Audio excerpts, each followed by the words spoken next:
It's 3 o'clock. Do you want to get started? Sure. We'll go ahead and get started. Good afternoon, everyone, and welcome. And thank you all for joining us. My name is Noha Shawi, and I teach in the Department of Politics and Government here at ISU. And together with Professor Joan Brem of the Department of Sociology and Anthropology, I co-direct the Center for Sustainable Water Future. And our center is hosting this year's water-themed interdisciplinary lecture series. So this is the second lecture of the series, and the series is funded by the Office of the Associate Vice President for Research and Graduate Studies, Professor Craig McLaughlin, who's also attending this lecture today.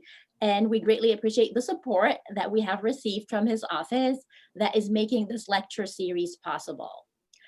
Joan and I are also grateful to the members of the advisory board of the Center for Sustainable Water Future, many of whom are also attending this lecture today. So I'll just give brief shout outs to all of them. Dave Kopsel from the Department of Agriculture, Eric Peterson from the Department of Geography, Geology, and the Environment, Elizabeth Reed, the Director of Sustainability, Clay Robinson, Department of Agriculture, Nathania Rubin from the School of Fine Art, and Liang Cheng Yang from the Department of Health Sciences. And a special shout out to Liang Cheng because he really helped us set up and plan this particular lecture. So we're very grateful to him for helping us. I have the pleasure of introducing our speaker today. Dr. Kalita is a professor of agricultural and biological engineering and the director of the Appropriate Scale Mechanization Consortium at the University of Illinois at Urbana-Champaign. He has been a presidential fellow of the University of Illinois and previously served as the director of the ADM Institute, as associate dean for academic program and assistant dean of research in the College of Agricultural, Consumer, and Environmental Sciences. A distinguished teacher scholar at the University of Illinois, Professor Kalita is also a fellow of the American Society of Agricultural and Biological Engineers, as well as the Indian Society of Agricultural Engineers. His expertise includes water resources management and environmental sustainability, food security and agricultural mechanization, and curriculum development for higher education. He has worked extensively in institutional and program development, as well as capacity building. Professor Kalita also has served as a consultant for the Food and Agriculture Organization, as well as editor-in-chief and associate editor for 3 international journals. He is widely recognized for his excellence in teaching, research, international engagement, leadership, and service, and he has received 40 honors and awards. We are thrilled that Professor Kalita is with us today, and I hope you will all join me in welcoming him to ISU, even though it's virtual. You know, you're still in the ISU community as part of this lecture series. So welcome and thank you so much.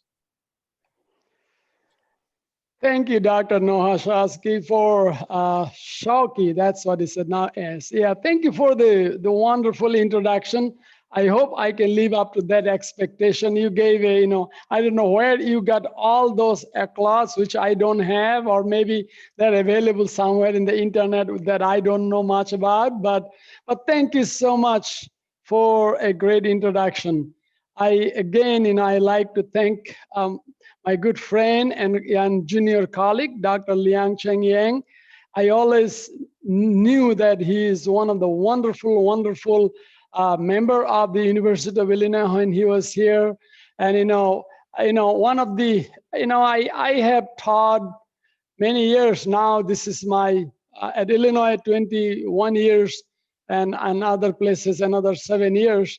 So he is one of the very profound students that makes an impact on any faculty members that we concentrate more on research. So we always exchange good ideas, informal, formal talk. I was not involved in his research topic. I think he was working in air quality area that's I know nothing about. But so thank you for contacting me and asking me to share some information, which I love to do anyway. Any opportunity to talk about water, because I live for that. Water is my life, and so are people. So I work on that. Dr. John Brem, thank you again for the support from the Water Center and for giving me a time break wise all the guidance about this. So I really appreciate that, and thank you so much. I always love to see the interdisciplinarity and the multidisciplinarity of people, and I love to work with in that environment, which is so fulfilling. And when you bring other ideas into your expertise and share your expertise with other people out there, there is nothing better than that. So thank you so much for that. And as you can see, I don't know how is the weather there back in normal Bloomington, but here in Champaign, beautiful sunny weather. As you can see my back out there, nice sunset. It's not actually, I am lying. That picture is from Sluiskluwe National Forest Reserve and in northern part of South Africa, in north of Durban, where I spent about 3 weeks last year. I have some beautiful pictures, and I tell my students too, so they freak out about, oh really, where are you? So let me see how is, okay. I always like to share this, and this maybe, telling all the experts what you already know about the significance of our work. We all live for a purpose. We all do things for a purpose, and this is our purpose. And a few years ago, Dr. R. Smalley, he is a Nobel Prize winner in chemistry, and from Rice University in Texas. He identified the humanity's top 10 challenges, and I always like to do that. Usually people, those very hardcore science people, they're so intense in their own research area and all out there. Sometimes they never look at the other side of it. But I think the Nobel laureates are great people. So these are again, these are not in the order of priorities. Energy, water, food, environment, poverty, terrorism, war, disease, education, democracy, population. You look at that, and I think if you ask one of our colleague faculty member, probably will be able to put at least 9 out of these 10. And looking at our current, our social issues here, the COVID-19, the things that going on around, in the US and everywhere else, I think we can very well relate to each and every one of this topic. I work a little bit with energy, not much, the energy that related to the food and water and environment. And of course, I work greatly we all here are part of our education system. So here is why what we do is important. As you know, the world population, how it is changing. By in another 30 years, we will have 9.3 billion people on this planet. So if you look at that, the black graph here is the total population, and look at here, the rural population is the orange line, and it started, it's plateaued and is still in decreasing. And this is not only in the US picture, this is for the whole world. And look at the non-rural, the other population, urban, suburban, and all out there. So that's where it is increasing. That's why, we are now at that transition period out there, that a lot of things that we do, a lot of things that we work on, issues are different. Even in our water resources system, our food production systems, a lot of new ways of doing things are happening because of that. right now, we have about 7.5 billion people, but in 30 years we'll have close to 2 more billion people are coming onto the planet, or different, some on the different than you and I every day. And if you break it down to the different continents where you see the largest growth that is happening, mostly you can see that in Africa and then in Asia. And Indian population in another 10 years, by 2030, will surpass the population of China. So that itself is a huge concern for everybody that are working in water and in the food arena. And in Europe, I think there'll be a decrease in population, the growth and all out there. So most of the growth that is happening, that is where we have most of the food and water security. That's the urgency. So larger and more urban population will demand more and better food. That is already happening. You see that here locally, and we see that everywhere globally out there. So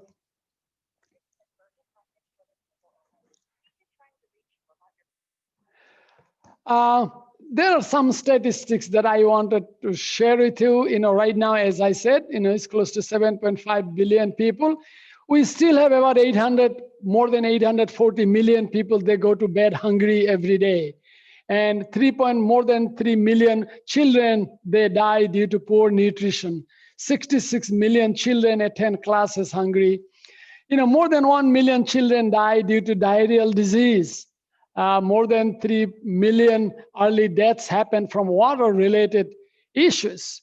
780 million people, they don't have good or proper access to water supply system. And in the world, more than 1 billion people still practice open defecation. So there are a lot of challenges. And as Norman Borlaug, who is the only Nobel laureate in agriculture, a gentleman from Iowa and Texas, who gave his life to improve the food and nutrition of people in Africa and Asia. That's what he said. If we don't have food in our stomach, we cannot think of anything else out there. So I wanted to show you, just to give you a picture where we are, what are the problems, and then I'm going to relate some of these numbers with some of the issues that we deal with. And look at that, women make up of 2/3 of all non-literates that's the 2001 figure, though. I was trying to get some local number. I didn't quite get that, but the numbers still kind of same. And 98% of all non-literate live in developing countries. So, my current projects is if I get a chance in our informal discussion, I'll share with you the big interdisciplinary multi-country project that I am working on. That is one of our priority, to bring the gender, the women into the main workforce, developing businesses and improving their literacy rate. So some of the challenges of when we talk about water, we talk about two things, both water quantity and water quality. So you need both of them for sustainability and for as civilized nations in every part of the world. So we just don't have enough water. We don't have enough water to meet the demand of the growing economies, and the demands are in irrigation, which takes the greatest amount of water, industry, drinking water, and health and sanitation. I added the health and sanitation, just recently after we had the COVID-19. I teach a class and I ask the students to estimate how much extra water both the rural and urban people they need if we wash our hand every 10-15 minutes, 20 seconds washing hand. And all these people in the world, if they need to wash their hand. How is that going to affect our water demand and water supply system out there? And students love to do those kind of things. The groundwater depletion is happening right here in our home in Illinois. If you go to the Joliet area, they are facing severe water shortage. They draw all their water from the groundwater, but because of over pumping, excess pumping in that part of the world, their water table is lowering deeper down. And also, when you draw water in many parts of in the world, the same thing is happening. This is a very common phenomena in Asia, in Africa, in South America, and all. When you pump water from deep groundwater, there is very likely and the great possibility that you will be also pumping heavy metals in our water system from our deeper aquifers. So that poses another problem out there. I have worked in the Middle East with many of the water supply system, and I'll share later on a couple slides. It's very expensive to develop new water supply system to supply water to meet the demands of the increasing urban population. We all know that water is not uniformly distributed among our states. Here in the US, we have a lot of lawsuits between New Mexico, Colorado, Arizona, Kansas, Nebraska. Who has rights to that water and all out there? When I used to work in Kansas, so I was part of some of those issues and some of those discussions very heavily. But also, in many different countries, there's sometimes that water distribution problem cause war between countries. I know India, Pakistan, India, China, and in Palestine, in Israel, in all those countries, water plays a major role in social and political systems of those areas out there. Now, in water quality, is it good? No. It's the single largest threat to the human health and food insecurity. Water pollution is happening every day from industrial, municipal, and agricultural sources. A lot of drinking water system in the developing countries actually are polluted. Waterborne diseases from pesticides, heavy metals, and microbial pathogens are increasing. And that's what I'm sure when you all travel to a developing countries, a lot of people give you that advice. Do not eat any salad. Why? Because when they wash their fruits and vegetables and cut fruits and vegetables and all, the water that they wash, the quality is not warranted. So you might get sick from there. And we have a lot of other water-related ecosystem degradation issues here at home and all over in the other part of the world.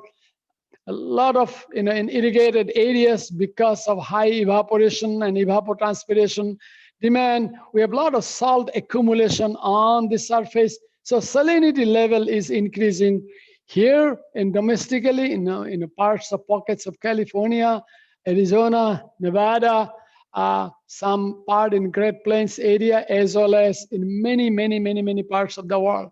So, water conflicts, water pricing, water loss, these are some of the emerging issues coming up. As an engineering or science students, we never used to worry about, we never used to learn or teach conflicts, pricing, and laws. But now we need to do that to our students. We need to learn about policies related to our communities, related to our local, regional, or state or country level policies that can drive the water conservation laws or water conservation practices. So on the left picture, as this one, I have already shown that, if you can see that, this is where this purple and green, this is where, Asia and Africa, the population is growing. And the others, in the US developed countries, well, the population growth isn't as much. But look at this picture here. Whatever water we have currently on this planet, 70% of that goes in food production. 70% in food production. Other 30% is distributed for domestic and the industry use. Now, and then here, this picture, these are 2017-18 data, hasn't changed much. So global water consumption, from 1900 to 2025, as you can see, the world global water consumption is going high because of Asia and Northern America and Europe and all those kind of things. Although, we don't feel like how much water we use. America has the highest amount of per capita use of water, about 150 gallons in an approximate per day per person. That's our usability rate, which is highest in the world.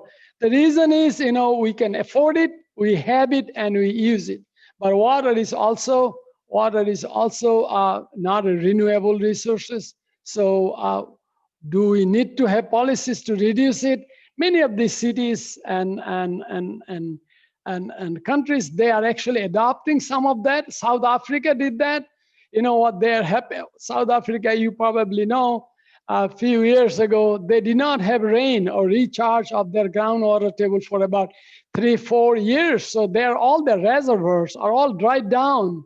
So they have shown the world some of the social reforms, some of the, the behavioral practice changes. They brought back that community, their lost water supplies. The reservoirs got refilled because they have adopted different kind of practices, which I might discuss later on. So now think about it. Right now we have 7.2 billion people, and we use 70% of our existing water for food production. When we will have another 2 billion people coming onto the planet, we need to produce another 60% more food than what we have today. And that means if you put that proportionality, you need another for that 70% of the water will also go into that one. So how much water we will be left with? Or will we have enough water if we shut down drinking water or domestic water? Can we use or can we sustain the agricultural practices just to supply enough food for 9.5 billion people? I think no. The answer is no, we cannot do that. Because the domestic, with all the population increase, we also have a lot of domestic use demand, high demand. And as you know, industrial growth is happening rapidly.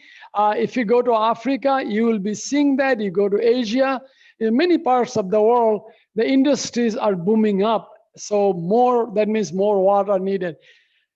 Here we have a finite amount of water. How are we going to distribute that? And that's the biggest challenge. But I think, we as the humans have solved a lot of world's problems. And, like we are at the verge of solving our COVID-19 problem. So somehow we will have to overcome that problem in another 30 years when we hit that level out there. I work with Chicago Council of Global Affairs. It's a beautiful organization. And if you get a chance to attend some of their virtual lectures or be a member of that, they bring a lot of this information out there. We just published a report last year about the water and food thing. The sad part, though, people in water and food, they always work separately. They never work together. People that work in water, they think, well, someone supplies agricultural water. People that work in agriculture, they think, well, water is there somewhere, we'll bring it. Somehow people haven't worked together. So there is a report the Chicago Council of Global Affairs just brought out. It's free, it's also in the internet. They talked about, US as well as the whole world, the water challenges and the food production. Here is what they said, just things that we all know. 70% water goes into agricultural uses. Those red areas are where we have a lot of water demand. They're already underwater. They're already under water stress. That means they don't have enough water to do everything that they need to before. So those areas, the red areas are already facing out there. So, by 2050, 52% of world population will go through the water stress risk. Today, 39% of the grain production come from water-stressed areas, but by 2050, 49% of the production will come from the water-stressed areas. Today, the global GDP, from those water-stressed areas is about 22%, but by 2050, it'll be about 45%. So in the middle picture here, what I am trying to show, with 2.5 billion people from now until 2050, we will have a lot more challenges how to distribute or allocate water to different for different purposes. Here, there is another, by 2050, we'll have 4.7 billion people will be living under water-stressed areas. That's a 90% increase than what we have currently. But also look at that, the total GDP from the water-scared areas by 2050, which is equal to 63 US trillion dollar, will come from those water-stressed areas. So that's what. There are some challenges, there are many challenges, but there are some opportunities that we need to start working on right now. Some of us, we talk about climate change. A lot of people, see changes of the pattern, weather change, climate change, whatever name you can give it. But here, these are some general guidelines. What happens? On one sense, we have a lot of people coming, a lot of water demand, a lot of food demand, a lot of water quality problems. On top of that, then if this happens, if the temperature changes due to climate change, carbon dioxide and other things happen, for every degrees temperature change, how it is going to affect our food, water, and ecosystem and our extreme weather events. So I'm not going to talk much about this slide because I can spend the whole hour talking about it. But all I want to show that if this happens, the global temperature changes by 1 degree or 2 degrees, it's going to cause a lot of different negative effect on our current practices and the way we grow food. The crop yield in many areas may decrease. In the water, there can be significant decrease in water availability in many parts of the area and all out there. So these are is not my thing. These are, the IPCC, they put it up there. That means a lot of thought process has gone onto that. Hopefully, we will find something to deal with that by then if we prepare ourselves from now. So, having given all the challenges that we have for water, our challenges, that's how we like to work. Our research goal, and what I mean our means here at the University of Illinois, our group that work on both agriculture and other water resources systems out there. Our goal is improving and sustaining environmental quality while maintaining water and food security locally and globally. I'll quickly run through just to give you an idea of what kind of research projects that we are working on. And these are not only research projects, these are also part of extension or outreach projects that we have out there. For example, many of us have been working for decades on watershed management, designing and evaluation of best management practices to control water quality. So we do a lot of field experiments and lots of computer modeling, as you can see, water quality and non-point source pollution modeling. We work significantly on feed, transport, and control of microbial pathogens in soil water environment, especially when we have all the animal feedlots in our dairies and cattle farms. Well, how do we make those production facilities sustainable and contain any of the microbial organisms that are released from those feedlots or those operating systems, and prevent them from going into our water resources system to keep our water clean. We do a lot of water table management and drainage. And you all, and I always like to tell that, especially to our people in Illinois, how important is drainage for us. And I will later on, I'll explain that a little more. And how are we dealing with some of the pollution of water that is coming from our drainage system with some bioreactors. We also work on stormwater management and sediment control research. It's very important for Illinois out there. And we also do a lot of best management practices for sustaining crop production with minimum water requirement. I'll give you an example of one of my projects that I'm working with the government of India about. They don't have water, and then they grow rice. And rice is the highest water demanding crop. 1 kilogram of rice needs 4,000 liters of water. So is it sustainable? How are we going to look at that? My colleagues and I and our whole group are working on exclusive hydrologic ecosystem sociocultural decision analytic models and big data, computer data, big calculations to looking at how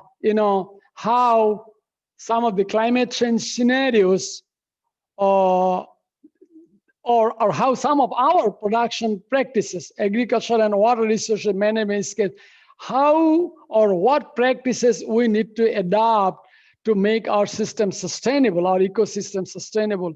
And we also work, are there government policies that we need to think of, and we need to provide suggestion and help for changes, and what will be the expectation of our stakeholder. So our whole group work on it, and basically there are several units in our campus that work on that, but also it's water is for everybody. Like you all have their very interdisciplinary approach, and we have here as well.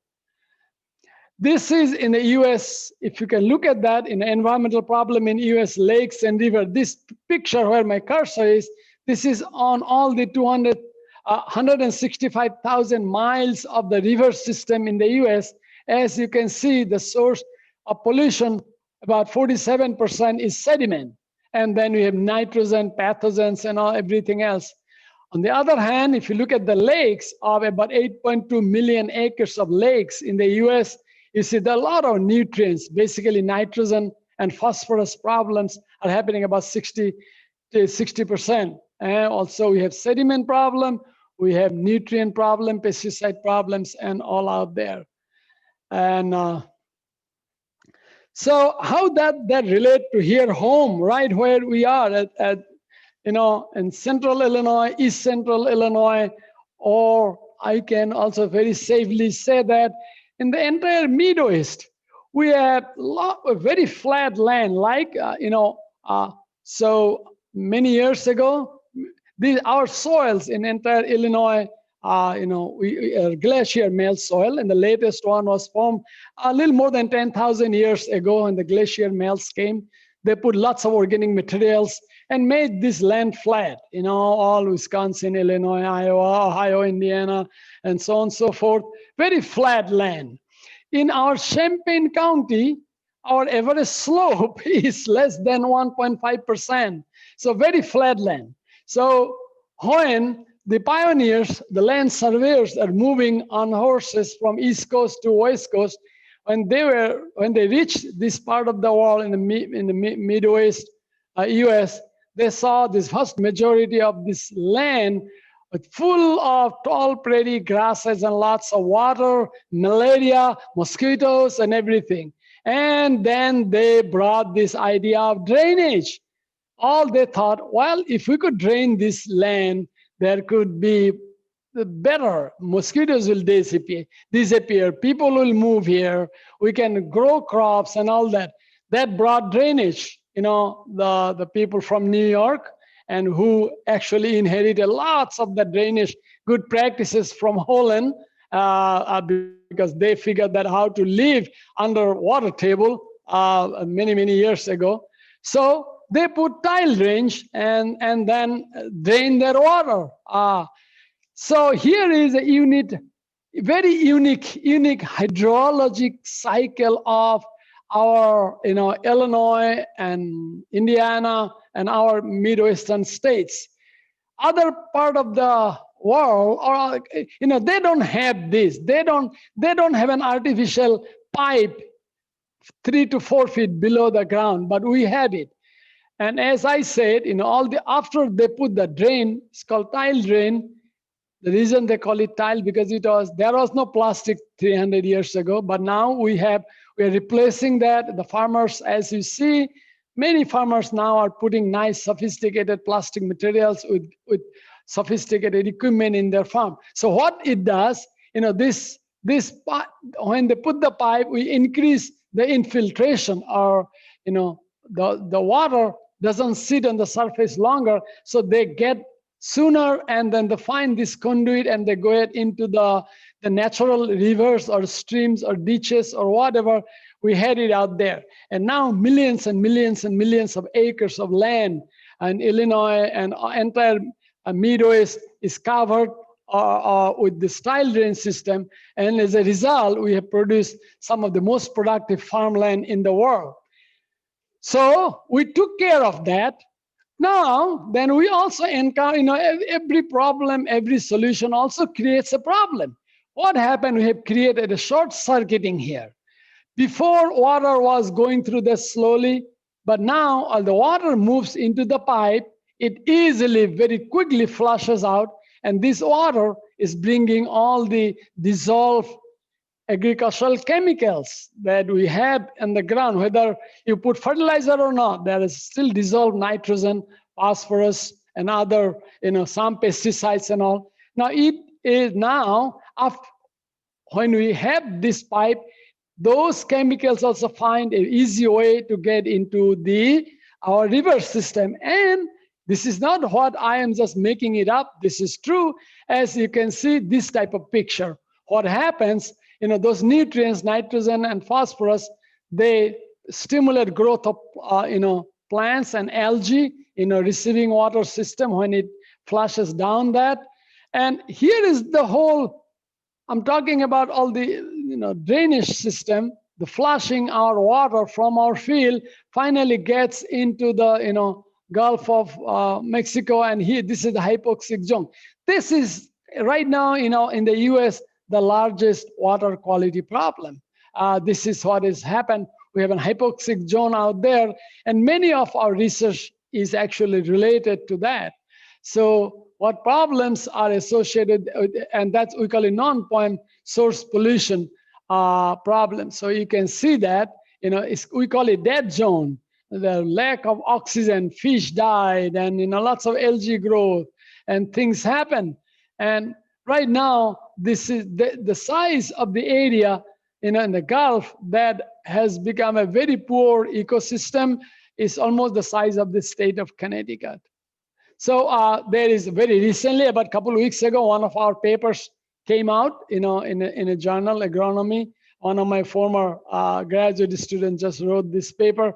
It just came out, and we looked at the agriculture nitrogen budget, how much nitrogen is left in the field and how much can flush through the system to contribute to getting into our Illinois River or Mississippi River finally do that. A couple of my esteemed colleagues from University of Illinois, a few years ago, they published a paper. They said that 30% of the nitrogen and phosphorus that gets into Gulf of Mexico, it comes from Illinois and Iowa alone.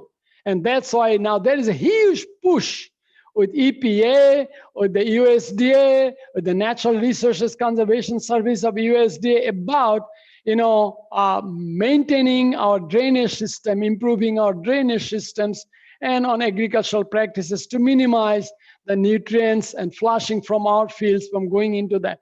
There are a lot of funding potentials, possibilities working. Some private organization, philanthropic organizations are also providing funding for this kind of work. The next one, in the soil erosion, and here it is. I want to show you, if sometimes we may not know how much soil is being lost from our yard, our backyard, and our fields, and our roadside, and all out there. In Illinois, the problem of erosion is soil erosion is very significant. In 2015, roughly 1/5 of Illinois farmland lost more soil than it made. And here are some data, but here is what, about a year ago in Chicago Sun-Times editorial, they put that Illinois farmland is the envy of the world and we better protect it. And then they showed that how much from 1994 all the 2014, how much soil erosion we are losing out there. The reason I am showing this, because there are potentials to start research and all. Several years ago, I partnered with the Illinois Department of Transportation to start a new center here at the University of Illinois. We call it Erosion and Sediment Control and Stormwater Management Research, Training and Education Center. So Illinois Department of Transportation, they gave us some funding, and now, we have some other funding from other areas. We have been working on, stormwater management, reducing sediment, reducing erosion, not from agricultural land, but these are mostly from, the roadside or the housing areas, the construction areas, the parking lot. When they build those things, how much sediment from that getting into our water system. So we train people, and I'll show it. So I teach a class to many times a year to a lot of professionals, including Illinois Department of Transportation and hundreds of consulting firms. They work with water and environmental management all over Illinois. And so we talk about stormwater pollution and erosion and sediment control, how we do that. I have my partners from Illinois Department of Transportation and the U.S. Army Corps of Engineers, the Construction Engineering Research Lab. The good part is, some of my former graduate students actually now work at CERL, U.S. Corps of Engineers. So it has been a little easier for us to develop those relationships. And this is the name of the center that we work under. Erosion, Sediment, and Stormwater Management Research Training and Education Center at UIC.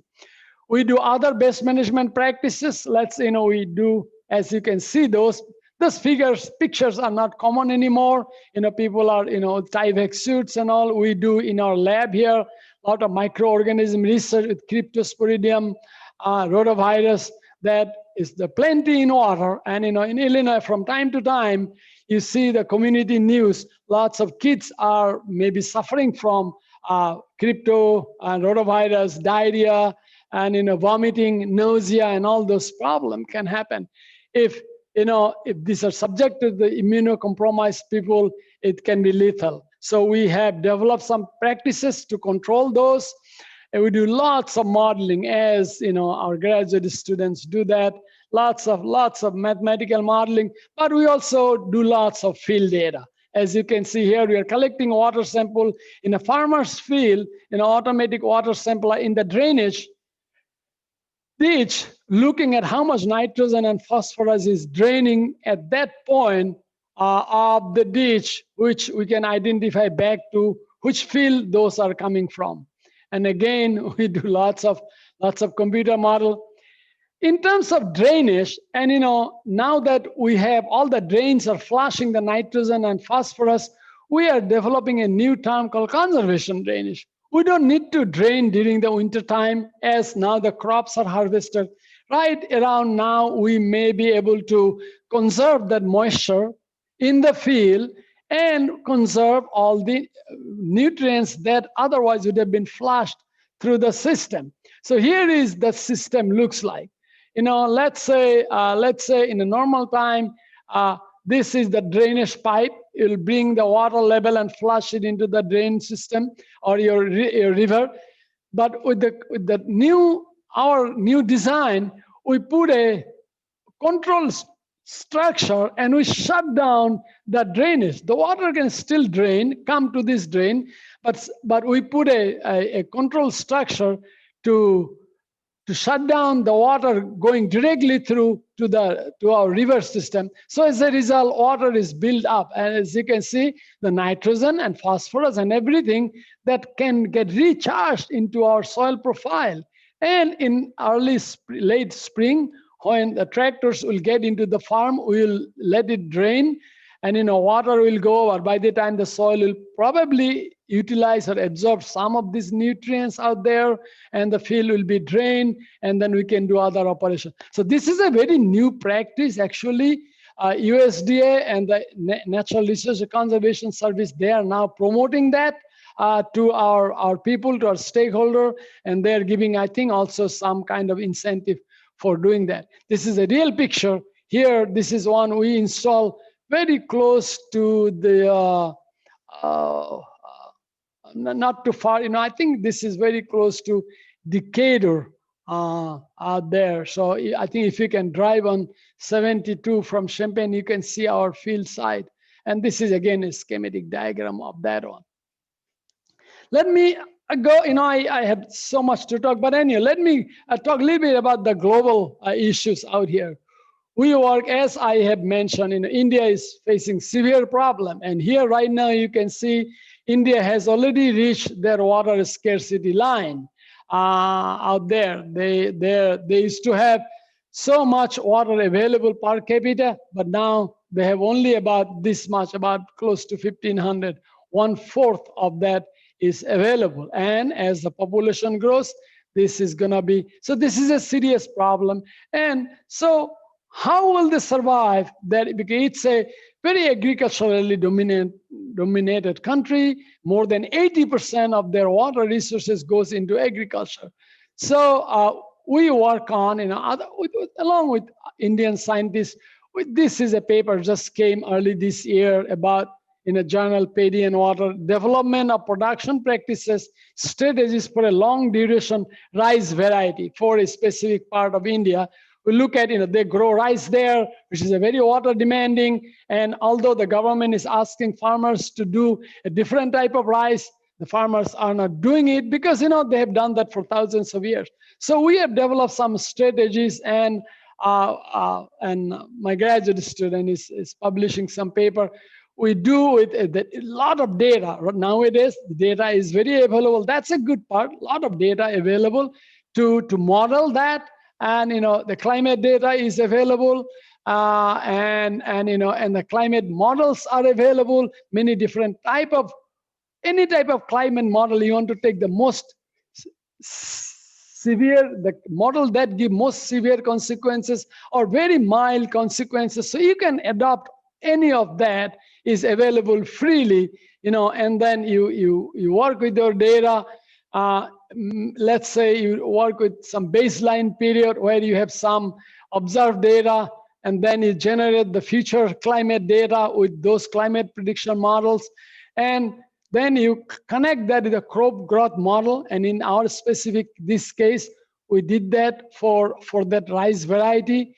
And we looked at the rice production and then total irrigation requirement and the growing degree days, how many days in the season the rice will survive because of the weather change. And then we look at the yield, a change in phenological days and change in water requirement. We have a lot of data. I'm not going to go into detail unless you are interested in the question answer session and out there. So what many different, this is different. We looked at 20 in every 10-year period, 20 to 2030, 30 to 40, 40 to 50, 50 to 60.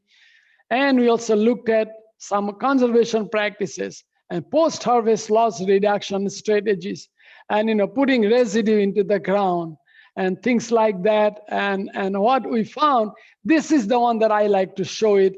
Currently, for that kind of rice production, current rice production, they need 24% of irrigation water. Irrigation requirement is 24% with a moderate climate model. But if they want to increase the rice production to 60%, which some people don't understand that, so I refer them to read the FAO guideline. FAO has recommended that to supply food to the world population of 9.5 billion by 2060, we have to increase our food production by 60 to 70%. So we took the 60%. That means with those current practices, we will need 41% water for this particular rice variety. And then, but if we do, we can do that, but if we have that much water. But if we change some of the current practices, let's say if we put, instead of transplanting rice, if we put the direct seeding rice and put some residue to reduce the evaporation, then we can do the 60% increase with 25% of water. Or if we do only 30% increase and 30% others, then 30%. You need 33%. This number is the 21% is very good to look at what it is. If you only increase, instead of 60%, if we increase only 30% production, and I'll tell you why, and then you do the conservation practices, direct seeding, residue, everything else, you can increase the 60% production in 2050 with 21% of water, contrary to 24% right now for not including the 60% additional crop. That's a beautiful message that our computer models tell us. That means, we can do that. We can grow, we can give sufficient food, but we can also reduce the water demand if we develop new strategies to manage our farm. That's why, water and food production cannot be separated out there. So this is the paper that just came out there. We did, one of my graduate students, looked at the water reuse, from industries to agriculture. So Steve Anderson, he is one of my graduate students from Effingham, Illinois. He went to India, worked with some policymakers. We had a grant from the USDA, or US Department of State, to work with that, to remove the toxic metals from the industrial wastewater to reuse it for the agriculture. So what we have learned, that it is possible. The results showed that is economically viable treatment methods are available. Locally available materials can remove those toxic metal, lead, chromium, and nickel from the industrial wastewater and can be used for irrigating some kind of crops, and especially medicinal crops, which is a very high paying crops for a lot of the local farmers there. Water harvesting structure, we work with many of the organizations, the monsoon shifting, the climate change, the weather variability, uncertainties of rainfall. Sometimes we get a lot of water and we cause flooding, but when we need it for our crops, we don't have it. So water harvesting structure has become a buzzword in many parts of the world, including India, Africa, Brazil, China, and elsewhere. This project I completed in Water and Livelihood Initiative for 7 Middle Eastern countries, Egypt, Iraq, and Jordan, Lebanon, Syria, and a couple other countries that, couple of my graduate students, our whole group, we work with that. They, you see some parts of this part of the world, they don't get more than 2 or 3 inches of rain. These are on millimeter. How will they survive? Those the people there, they used to live there. They do animal agriculture. They move from place to place, country to country for animal agriculture, wherever they find some grasses and some water. But it has become very challenging for those communities are in the process of extinction.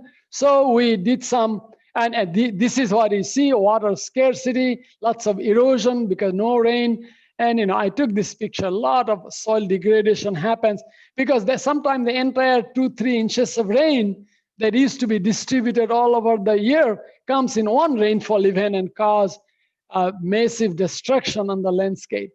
So it declines in productivity, environmental deterioration, food insecurity, poverty, and displacement of population. So, people there, we work with many communities, and, then they took some of the Italian small tractors and they, made they dig down little holes here rather than, and putting instead of crops everywhere, they put some grasses only on those, hoping that, when water runs through that, instead of making this whole land degrading the whole land, it'll deposit into those tiny micro holes, and then it'll prevent further erosion and flooding problem. And so after a few years, you see this type of crops or grasses, they started growing. Or sometimes you can just take a little plow and make a big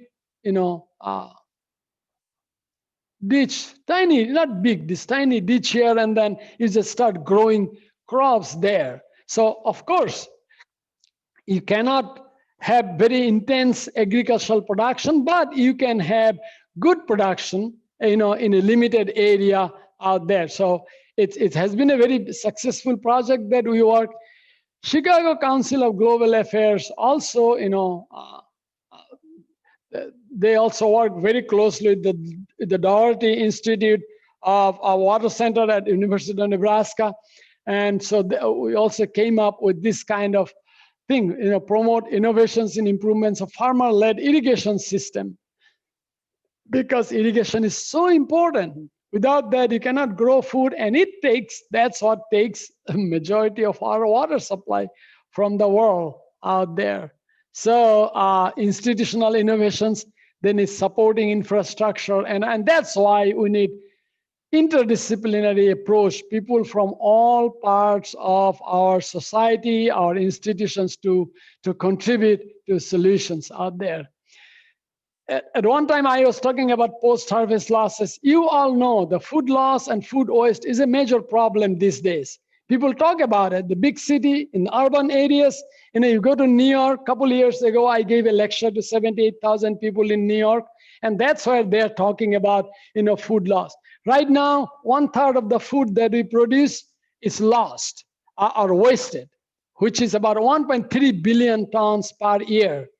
And if you can save the 1 year of food lost, you can feed 37 million people for their lifetime. So it's a big problem.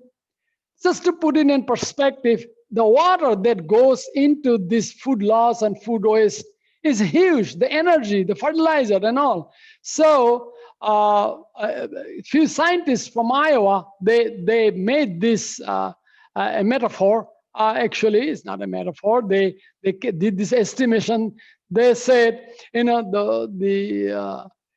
all the food loss and waste that we have in the U.S., that needed 17 billion cubic meter of irrigation water. Come on, we don't have water, but we are using this water to produce food and we are wasting. And this 17 billion cubic meter, you can get a perspective of if the city of Philadelphia is submerged in 50 meters, 150 feet of water, that much water we are wasting per year by wasting that food. But we also have lots of fertilizers and farmlands and energy and all out there. The total cost is, by 2012 estimate, 162 billion total we lose in the food loss and waste. And this is only US figure. Energy, a lot of energy is lost. It's equivalent to 2% of all purpose energy used in the entire country in the US. We lose when we lose all this 1/3 of the food that we produce. So, we have to work on sustaining our natural resources, our water and our soil, both, that will give us food, because if 70% water goes in our food production, we better work together for the whole issue. It's just not, keeping our barriers and everyone works on one issue, but I think we all need to work together and dividing our responsibilities. Sustainable soil nutrition is very important. Make efficient and sustainable use of available water, and ensure the sustainable use of forestry, fisheries, and other natural common property resources out there. So we have to look around and, not only our water system that we work with, but also around what's with us, what's the other ecosystem, because we interact very closely with various different ecosystems. Just last 1 minute, I'll talk about the Discovery Partner Institute. This is a new institute that University of Illinois system has just started.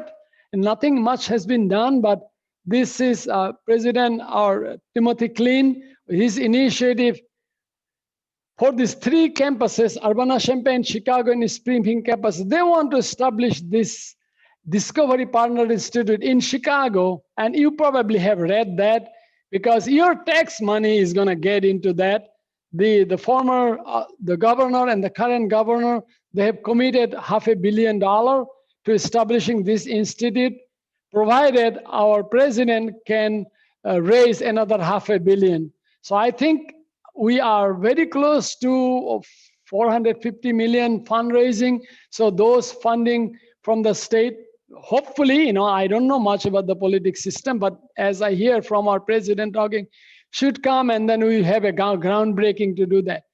What is this institute? The institute is a focus area to work people in all the cross and interdisciplinary areas are problems in Illinois. So the 4 basic areas are, we have environment and water, and we have food and agriculture. We have health and wellness, and we have computing and big data.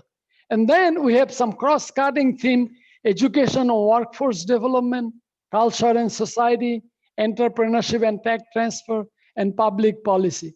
So the reason that came, and the reason our administration could convince the policymakers, a lot of our Illinois in a good workforce that they get education in the state, they go out, and Silicon Valley is taking, good benefit of it. So if we can create a lot of these good entrepreneurial systems out there by combining all data, if being close to Chicago, we cannot make this a world hub of agricultural innovative research, then someone is going to do that sometime. So keeping our good quality, highly technically competent students, workforce that we develop in Illinois, we want to keep them in Illinois. So this is a new area. I work in that area, kind of coordinate the water and environment people with other 2 universities, but I think it's open to other universities. I know Northwestern and University of Chicago have joined.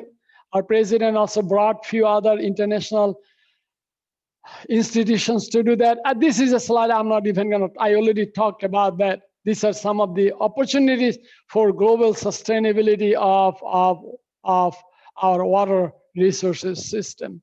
The thing that I want to talk, develop innovative curriculum to address 21st century water issues. You all have a nice new water center. I know research is our priority, but if we don't build our human capacity, who is going to do that work? So we like to have new courses. I have developed a new course through the GenEd requirement of the University of Illinois Urbana-Champaign here. We call it Water and Global Environment. The first time I'm offering it online this year. We are receiving, I think that our Discovery Partner Institute want to offer this class to many of the community colleges in the state, and also to University of Chicago or Northwestern. And this is like I would say sophomore level class. We have non-Western civilization because water is related to everything. So this class is getting popular. Right now, I only offer that to the Chancellor scholars, like the campus honors program students, but we have submitted this for the entire campus, another same course with a different name, And while I was giving the lecture, I just got an email from my department head. They said that got approved. So hopefully we will be offering that class as well. So you can read this, what I have written, Water is Life. And thank you for the opportunity. I apologize. I went way too much time, I think, but hopefully I didn't waste your time too much. This was wonderful. Thank you so much. And I know I want to give people a chance to have just a little bit of a break. So I posted in the chat the link to the informal discussion that starts at 4:15.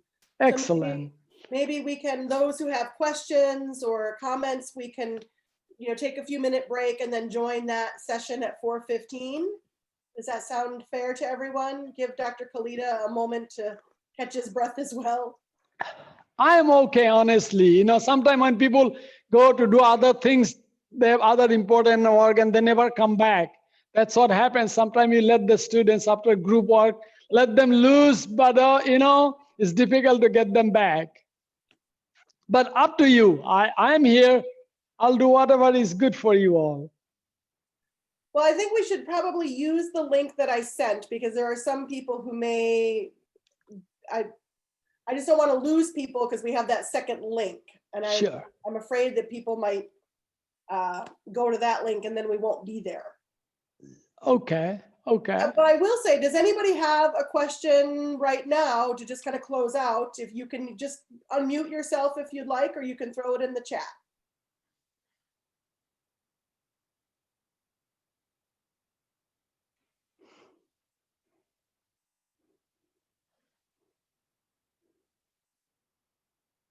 Okay, I think let's do this. Let's take about, we'll reconvene at 4:15. Dr. Kalita, I'm going to email you that second link just so you have it to make sure. And we'll jump off for a few minutes and then we'll join back in for the informal discussion. Okay, thank you so much. I really appreciate that.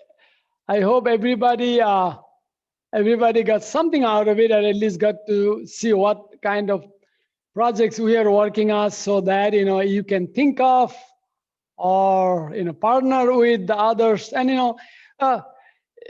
more open-minded you are, more I think there are opportunities. Some people always say, oh, there is no research funding available or so, but I think we can create it. And all we have to have it, just reach out and just reach out beyond your own disciplinary colleagues. Reach out in arts and humanities and in social science, in economics and in anthropology and all. They have huge historical capability and knowledge there to help our research. Well, wonderful. Well, let's pick this up in about 5 minutes and we'll reconvene at the new link.